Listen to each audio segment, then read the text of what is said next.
Hey guys, great to have you here. I am Lee Kelso here with Mark Romisher, and we are so glad you joined us today for SAAB Talk Live. Absolutely. We have lots of pictures and video tonight because we do have a very, very special guest here who has started the SAAB Heritage Museum in the Midwest. And we're very, very excited to learn about some SAAB history and learn about what the future holds for the museum itself. So can you imagine going to work and this is the kind of stuff you get to do? Check this out. And that just looks like fun. Isn't that great? The sound of two-cycle SAAB sonettes on the highway. When are you ever going to see that again? And can you imagine? That fun. Oh, that's so cool. And then, the whole two-cycle heritage of SAAB is really kind of shows through when you listen to this. So what does your Thursday sound like? Yeah. Well, my Thursday sure as heck doesn't sound like that, right? That's great. So let's welcome Tom Donney. He is the founder of the SAAB Heritage Museum USA. Tom, welcome to the program. Thank you, guys. Appreciate being on the show. Man, it looks like you have a fun gig. Yeah, it has its perks, its advantages for sure. If you like cars, if you like SAABs, then this is kind of a fun place to be. So your museum just opened last year, right before COVID. So that was kind of a drag, but glad you're just reopened again on Monday of this week, right? Yeah, we opened up between construction delays, stuff like that. We've been working on the project since we purchased the museum in May of 2017, and my wife Patty and I, along with obviously a lot of volunteers in those first 3 years, have slowly put the facility together, and we were building a new welcome center which housed our handicapped accessible bathrooms. So we were delayed in official opening till June 16th last year, 2020. Of course, that's in the midst of COVID-19 and everything going on there, and we closed a little bit early. We closed probably mid-October and had the winter off to kind of prep some stuff and do some things. And then we opened again here on Monday. So back at it rolling and trying to show off a little heritage of the SAAB car automobile. Oh, that's good news, Tom. Now, you said you opened this past Monday, or you're opening this upcoming Monday? We just opened Monday, May 3rd here a few days ago. Oh, wow. We were still waiting on official board approval to open, and we had a few things going on that were pushing our schedule a bit. We kind of wanted to open a little bit earlier, but we are opened. Last year at this time, we still had fiberglass insulation laying all over the place because we'd had a new roof installed, and it was still quite a mess. So this year we're up and rolling pretty quick and easy. We still got to kind of dust the cars off and clean things a little bit, but for the most part, we're open and rolling, and hope we get some people to show up. Oh man, I'm sure you're going to have people showing up. Well, you already have. Tell us the story about the folks you just had come through. Yeah, we had some guys come in today, and they happened to be in Deadwood, which is a kind of a convention little destination. It's only 12 miles away, Deadwood, South Dakota. And they had some time this afternoon. They're like, hey, let's go check out the museums in Sturgis. And they just happened to see ours from the highway. A lot of people find they walk in and Patty starts giving them the tour, and they had a great time. I mean, they spent a couple hours here and they just looked at stuff, and all of our cars have what we call a personalized story. So the story on the windshield really isn't, so much the year, make, model, stroke, wheelbase, things like that. It's okay, this car was owned by a gentleman who, for a variety of reasons, collected SAABs and then got cancer and died, and how we collected it. So every car pretty much has a unique personalized story of how it ended up here at the museum. And these guys just loved it. I mean, the one guy, he's like, I want to buy one of these. He says, you call them a bullnose, right? He goes, I just think I want to buy a bullnose. So, and that does happen. People come in and they kind of catch our enthusiasm, and all of a sudden they get pretty excited about a car that they're like, well, I really don't want to look at SAABs, And 2 hours later, they're like, we spent 2 hours looking at SAABs. So well, you got it's the pretty hoods fun. up. It looks like they're all running here. Do all the cars in the museum run and drive and operate? That's our goal. Right now, we've got roughly 100 vehicles, on display in the museum. I would say probably about 85 of them are you could jump in and drive anywhere you want. There's about 15. Fuel pumps are a big problem with, as we fight with fuel going bad, and a lot of these cars have been exposed to, ethanol, gasohol. So there's some rotting. No, we want everything to be running. That's ultimately our goal. Make every car in here, make it a live running museum. And that's, the one thing I never thought about.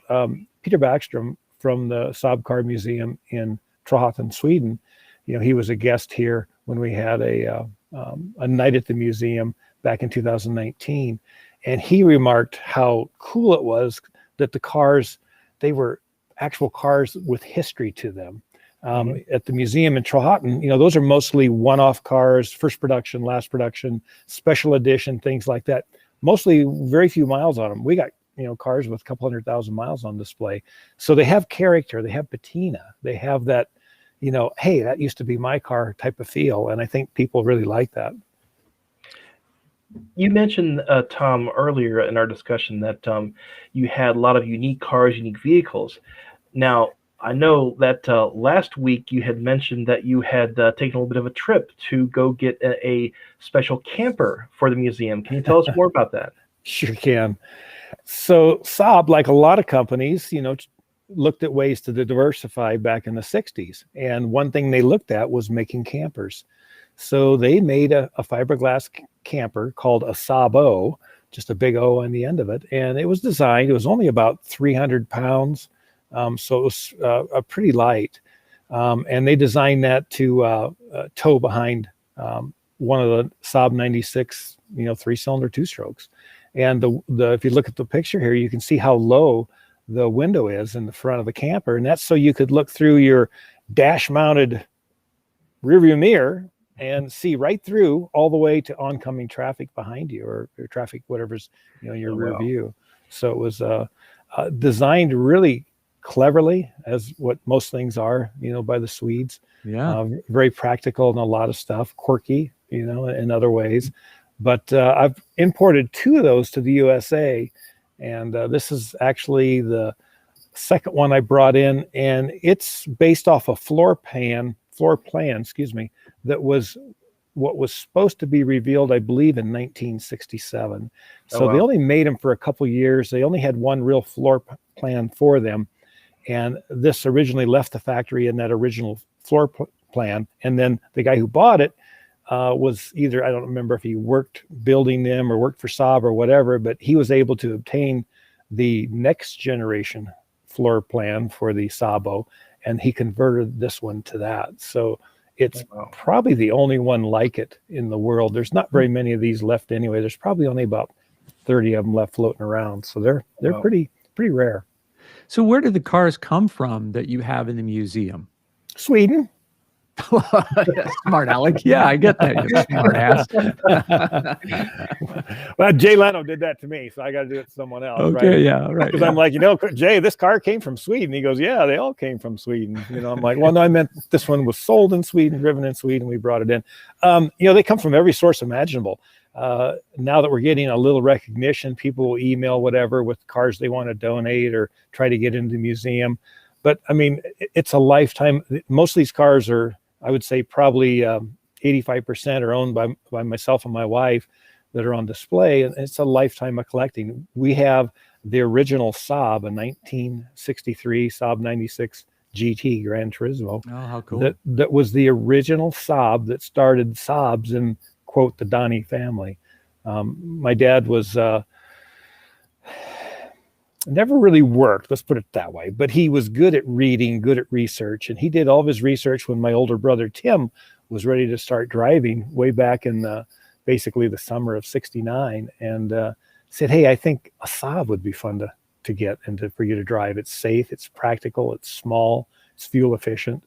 And so they went to Omaha, Nebraska, which is about 40 miles from our hometown in Iowa, and came home with the 63 GT of all cars. It's like wow, how could you end up with a GT, your first car? So that car is here on display. It's currently one of the non-running cars, but over the winter I built an engine for it.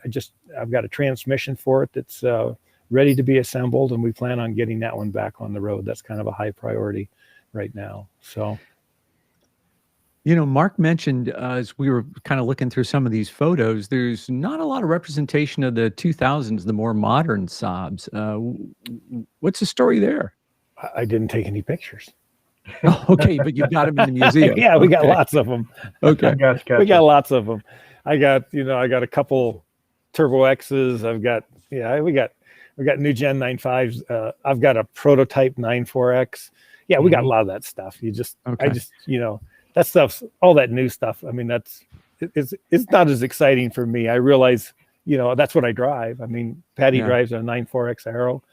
My daily driver back home in Iowa is a 95 cross-wheel drive, new gen. So, I mean, that's kind of what we drive. I think those are some of the best automobiles ever made. That's for sure, from the Saab brand. You can go through almost every decade and pick out, okay, what is the best Saab of that decade? Oh yeah. And that's kind of fun to do. Of course, it pisses off the people when you don't pick their car, but well, that's kind of fun too, though, isn't it? Yeah, well, maybe.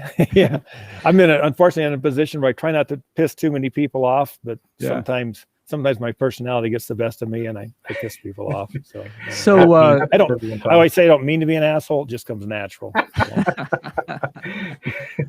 So Scotty Joe here is saying some Saabs are made in Finland. Yeah, they sure were. The convertibles I know for a fact were, but what else were? Do you know, Tom?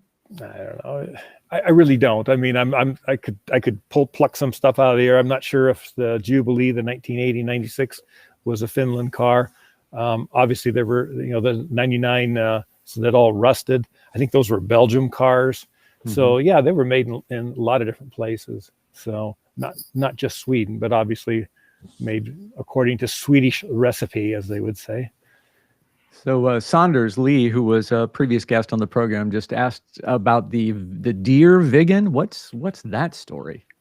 Well, dear Saunders, I don't know which deer you're referencing, but I'll give you a couple of deer stories, dear. We have the 1999 Vigan. We did something called Saab Stampedes. So, here we are living in Fort Dodge, Iowa. It's pretty Western. It's a fort, right? Yeah. And we're going to move them to Sturgis, South Dakota. And that's pretty Western. You still see spurs in town every now and then. Mm-hmm. So why not have a stampede to fit that, the idea of going from Fort Dodge, Iowa to Sturgis, South Dakota. So we basically went out on social media and other places and campaigned to have people come help us move cars or stampede cars in groups, just like we would an old cattle drive. And we drove them, we would do that Saab drive from Fort Dodge, Iowa to Sturgis, South Dakota. And unfortunately, we hit a few deer en route. So that became an driving stampede plan, but we had a lot of fun doing it. My sister and her family did a stampede. We had a lot of people come out and help do it. It was just a lot of fun, but it logistically created some problems, age of tires, deer, stuff like that. But yeah, so we hit a deer in Minnesota and it kind of wiped out the Vigan. And I put my sad face post on Facebook, and Jerry Danner from Mile High Saab, he's the first call I got the next day when he saw the post, and he's like, hey, I would volunteer. I need to ask you a question. If I would come pick up the car, take it back to Denver and restore it for you, fix it for you for free, would you be interested in doing that? And I'm like, well, I don't have to think. No. And he goes to think about it and call me back. I said, why would you have to think about that? I mean, you've got one of the best body shops in the country offering to fix your car for free. I mean, you don't have to think about that. You just graciously accept the offer. And that's how the car was fixed and brought back into probably better than new condition in a lot of ways. And then we had another Saab that was driven out. I think it was a 1997 9000. And that caught a deer probably about 60 miles from the museum. Mm-hmm.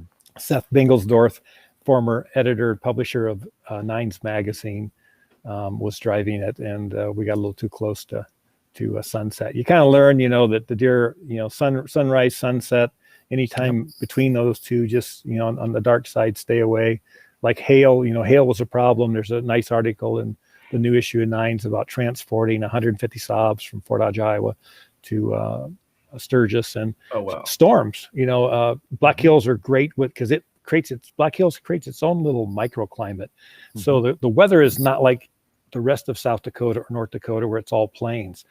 The Black Hills has this beautiful, can be very warm in the winter. I mean, it can be 60, 70 degrees in January.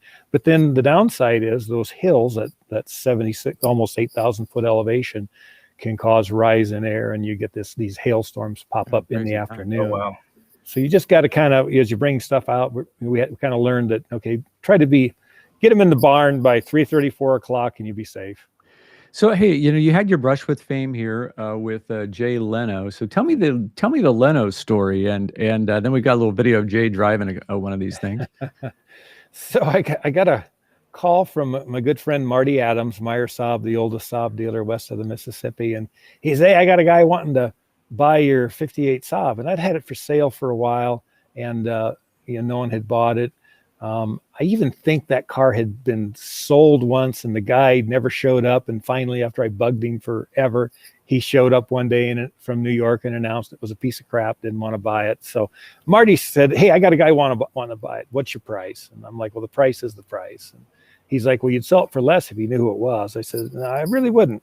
It's the price is the price." And it was a decent price. It wasn't expensive by today's terms. Anyway, long story short, I get a call from a guy named Steve Reich who actually buys cars for celebrities. And he's like, "Hey, I'm working for a celebrity. We're trying to, buy this car. Would you take less?" Blah, blah. I said, "No, my price is my price." And so I found out somewhere in talking to him and to Marty that it was Jay Leno that was actually looking at it. And he said, "Well, let me get back to Leno and see what he says." And then a couple of days later, the phone rang and you get this, this voice, "Hey, Tom, this is Jay Leno. I want to talk to you about your SAAB." And you're like, "Yeah, whatever. Which smart ass friend's on the phone now?" Marty put somebody up to something because it didn't really sound like Jay. It kind of sounded like me, acting like Jay. But anyway, long story short, we communicated and he wanted to buy it sight unseen. I insisted on sending him a video at first. Then he really wanted to buy it, but he bought it, shipped it out.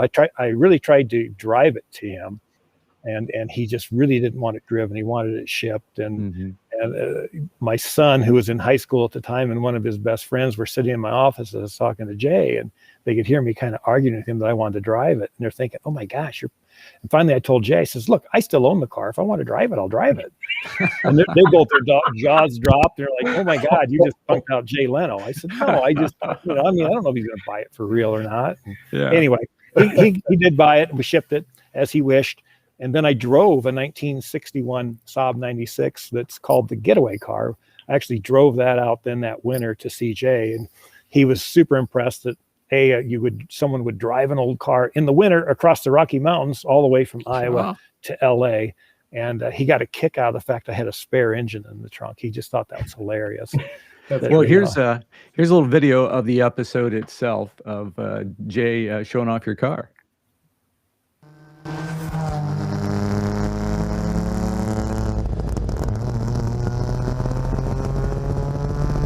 It's like a hive of bees coming at you. That's hilarious. Yeah, I remember seeing that episode and thinking, "Oh man, it's so great, Jay giving a little love to the brand. That's fantastic." Yeah, and he's a super nice guy. I've been fortunate to meet Jerry Seinfeld too. He used one of our cars for his show, Comedian in Cars Getting Coffee, season 5, episode 5, and they're both great guys. Jay is probably a little bit more personable than Jerry. Jerry takes just a little bit to warm up to you.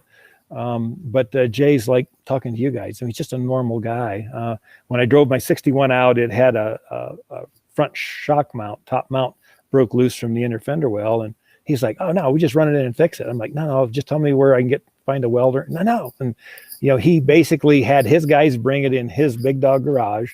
Nice. And of course you can't find the part. So, they fabricate a new top shock mount, weld it all in, paint it all up, did all that, didn't want a dime. My wife was out visiting one summer because he gave our daughter a job on the Tonight Show when she was working in broadcast journalism at University of Northern Iowa. Oh, wow. And, was just super nice guy. Gave her his personal cell phone, said, "You have any trouble at all, you call me," and changed the oil in Patty's car one night, for he's just super nice guy. And Seinfeld is too. Like I said, Seinfeld he's was diagnosed as mildly autistic right after he did the show with us. And Really? yeah, he's real good one-on-one, but if you bring a second or third person into the equation, he gets a little bit quieter. But both guys are definitely camera people. Anytime there's a camera on a shoulder, you get a different persona. They just come up, huh? Their voice comes alive. They're just, hey, this is Jay Leno. How you doing? You know, it's just got all that energy that the camera brought. And you're like, wow, the camera did that. It doesn't do that for me, you know? Well, hey, I wanted to ask you about what you think all of us need to do to grow the community. Mark and I talk a lot about community and how important and really how fantastic the SAAB community is. Absolutely. And what do you think we need to do to kind of raise awareness about the brand? Well, obviously we have a pretty good presence on social media. You know, there's a lot of talk amongst non-SAAB people or people that have maybe had a SAAB, afraid to get parts. You know, we have a very fortunate to have a great relationship with Oreo, which is the OEM part supplier for SAAB. And then through Oreo, we have a relationship with esaabparts.com, Matt Nicklay and Anthony Farah. You know, those guys are doing a tremendous amount of work to keep parts out there so we can keep the cars and keep people enthusiastic about them. And then the nice thing about esaabparts.com is we do get a kickback, or probably can't say kickback, but we get a small indirect percentage of sales. So by buying parts from esaabparts.com, you actually indirectly do support the museum. But you know, I guess I'll ask you this question: are you talking about the brand in general or the museum? Which are you referencing, and I'll address it from there. Well, I think one grows the other, right? I think as people care more about SAABs, there's more drive to go to the museum. But specifically, what can we do to help the museum? Well, the museum, as you can imagine, it's, you know, Patty and I, basically, it's you roll the clay together and you make something out of nothing. Mm-hmm. You know, we have dedicated the last 4 years of our life to try to get the museum rolling. We've done a lot of things behind the scenes financially to structure things and set things up so that the museum has a chance, because I forget the museum name. I think it's the World of Speed Museum out west. Beautiful museum, you know, had just some of the biggest names in the automotive world on display with their cars and stuff, you know, and they closed their doors permanently because of COVID, and they were going to be shut down. So it is a bit of a struggle for museums. You know, we have never set ours up to never needed to have a lot of people walk through the door. We're trying to set up endowment funds and trust funds that can help support the museum.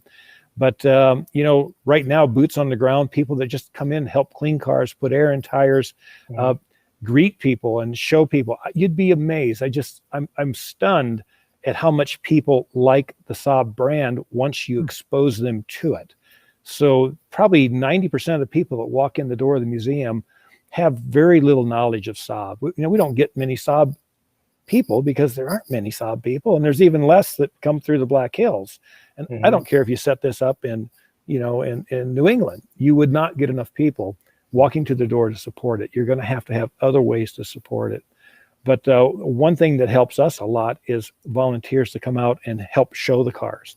And the cars have a story on them, so it's not like you got to memorize a lot of stuff. But if you enjoy the brand or love the brand, you would love talking to people and see how they react to you describing the cars and them seeing the cars. People are they just love them. You just couldn't believe how much they enjoy it once they go through here. We had a couple bikers come through last summer during the rally, and, you know, they walked in and they're like, oh, what the F? A SAAB museum? Are you effing kidding me? You know, and they were just so negative about it. I don't care about that. Yeah, exactly. Yeah. They're like, we're leaving. I said, I tell you what, you don't have to pay anything. Just come on through. I'll give you the little SAAB story. And if you like it, you can pay the money. Those guys spent 2 hours here. They laughed and kidded. When they went to leave, they were poking each other, and they're like, you spent 2 hours at a SAAB museum. And the other guy's like, well, you bought a SAAB t-shirt. And they're like, oh my gosh, we can't tell anyone. We won't be allowed back at the rally camp, you know? And they had and that's typical of people that come in. They absolutely love it. If you just get them, we show them the friction tester. You know, SAAB has these friction testers all around the world, and you show them a friction tester, talk about the aviation background and all that, and they go nuts. They just eat it up. People have no idea.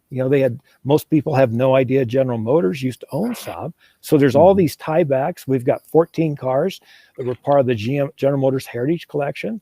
I mean, those cars should have never left the barn. I mean, they should have never left GM's collection, but due to the bankruptcy of Saab and the purchase by Spyker, they slipped out. So it's kind of like that 94X that's a prototype. It's got an X in the VIN, and it's never has supposed to have been on the street.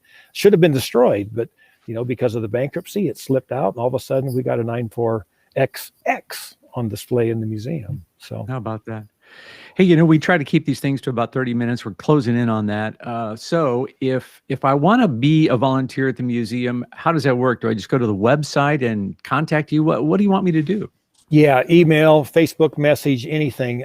If you've got time to come out and spend a few days or a week, some people can't do that. We can, I'm available a lot of different ways. My email is real simple, TomSaab, SAAB at gmail.com.